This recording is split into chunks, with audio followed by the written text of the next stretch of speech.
Well, sir, it's late afternoon as we enter the small house halfway up in the next block now. And here in the living room, we find Mrs. Victor Gook and her son, Mr. Rush Gook. Sade occupies a corner of the Davenport darning socks, and young Rush applies himself without zeal to his algebra textbook at the library table. And now a voice from the kitchen is heard. Listen.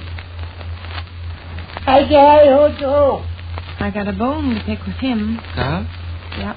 Hi. Greetings, Dr. Sleech. Is your mother home, or is she downtown spending all my money? Sitting right here on the Davenport. That's fine. Tell her I dropped around the corner for a cigar, but I'm expected back in half an hour. Okay. Darn, but this algebra's getting tough. Hard problem? Horrible. I think they're going a little too far when they ask an individual to extract the cube root of a number and then raise it to the 7th power and then construct an equation. Say, isn't this Sadie Gook? Hello. It is Sadie Gook, isn't it? Yeah. I knew I'd seen that face someplace before. First I thought it was Q.O. Dux or Dixon, but then I remembered he had whiskers. Then I figured it must be true. I dug that old plaid suit out of the clothes closet and sent it to the cleaners like you asked me. Good. Lots of wear left in that plaid suit. Rush, go out in the dining room and get what's on top of the buffet. Uh-huh. Why, Rush is here, too. Hello, Rush. Hello. I didn't see you. I guess you're so small and insignificant and unimportant and worthless. Trot along, Willie. It's a letter. Okay. Letter from Bess. Oh, really? Walter's kneecap, I trust, is led up on the twinges. Uncy, I'm convinced, is improving her technique on the pianoforte. The weather in Carberry, I'll say, is mild. Just a little trivial letter from Bess in the month of August, 1937. How do you mean, General Upscotch? Dick, I'd be ashamed. What for? Know where I found Bess's letter? No. Inside coat pocket of your plaid suit. Yeah? It had never been opened. Really? It had never been opened. Here you are, Mom. Thank you. Aunt Bess say anything about that big fire they had in Freeport? Aunt Bess wrote this poor, miserable little letter almost 4 years ago. Yeah? Read the postmark. Carberry, Illinois. Read down below. August 1937. August 1937. Oh, for God's sake. Oh, kiddo, I remember how that was. Do you? Sure. Where's it been, Mom? Upstairs in your father's clothes closet. Yeah, I remember how that was. It was in the summertime, one afternoon. Me and Steve Chesbutter were walking home from the office. We stopped out in front of the house to chat a little bit. Steve went up the street, and I looked in the mailbox, and there was this letter from Bess. I was holding my hand, and Donahue hollered at me to come over in his front yard and look at some kind of bug he found. Well, we looked at it and got to talking, and I stuck Bess's letter in my inside coat pocket and forgot all about it. Yeah, and I remember I had on my plaid suit, too. It was a warm afternoon in August. I know you don't think much of poor Bessie's rotten little letters, but I never realized you'd go so far as to... Hey, now, kiddo, you're not insinuating I hid Bess's letter on purpose. Not at all. Anybody's liable to do that. August 1937. Anybody's liable to stick something in their pocket and forget it. I know. Sure, look at Uncle Fletcher. Why, George, he forgets to put on his necktie half the time. Another day You won't tell Aunt Bess about this, will you, Rush? Tell her about what? Your father and what he thinks of her letters.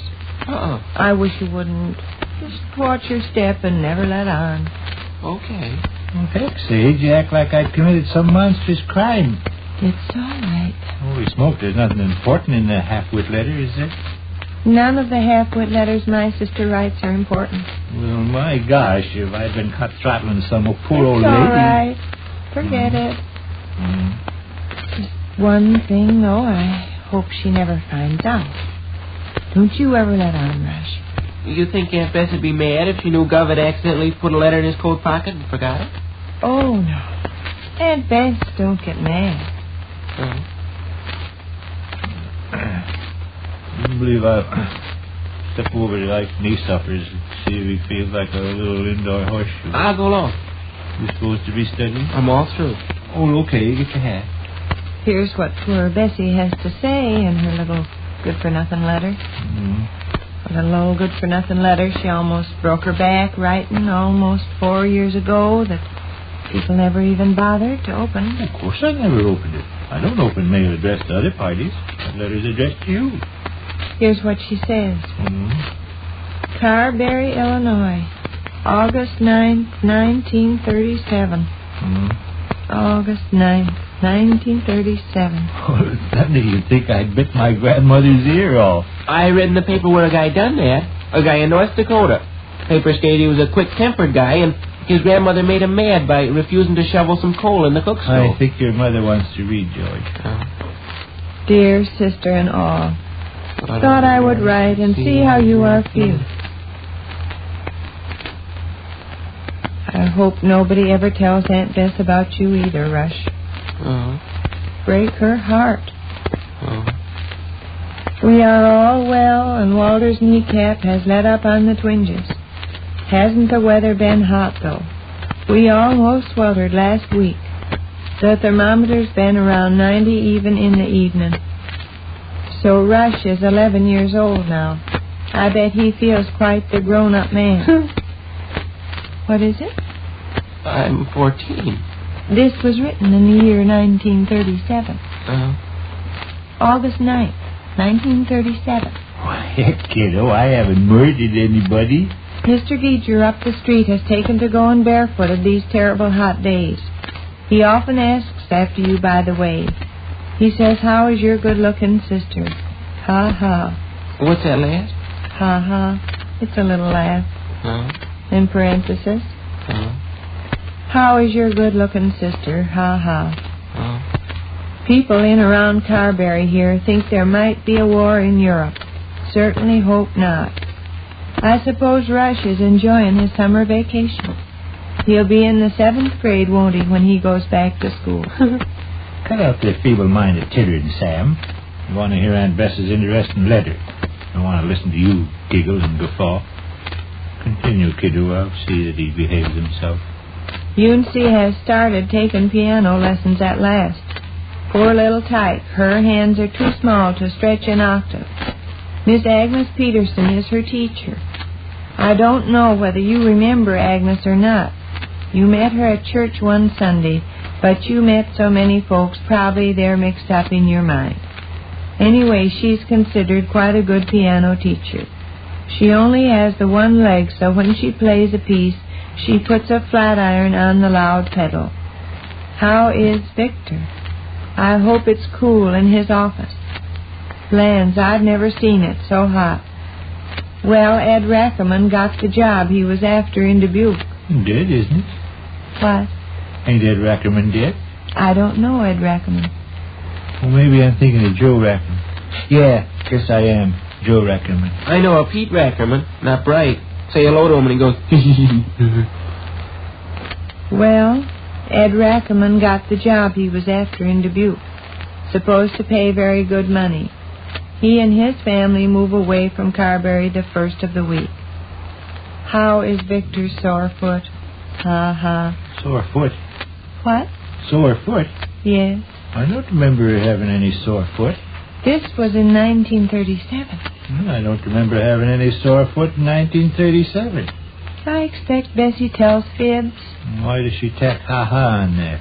Got no better sense, I guess. Oh, but there's nothing funny about a guy having a sore foot. Bessie's mean. Oh, heck, save. The reason I didn't answer your last nice letter sooner was because Walter carried it around in his coat pocket several days.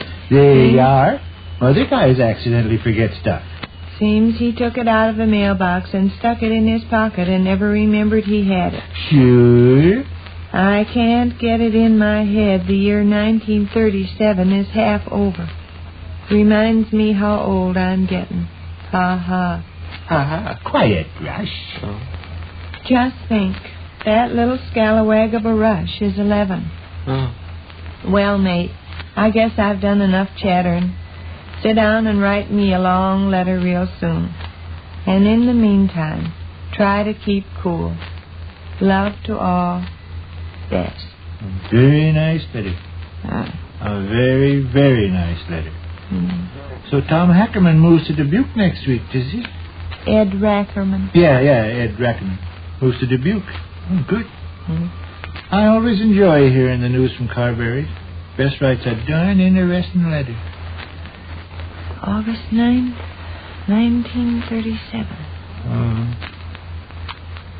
August 9th, 1937. Poor Bess.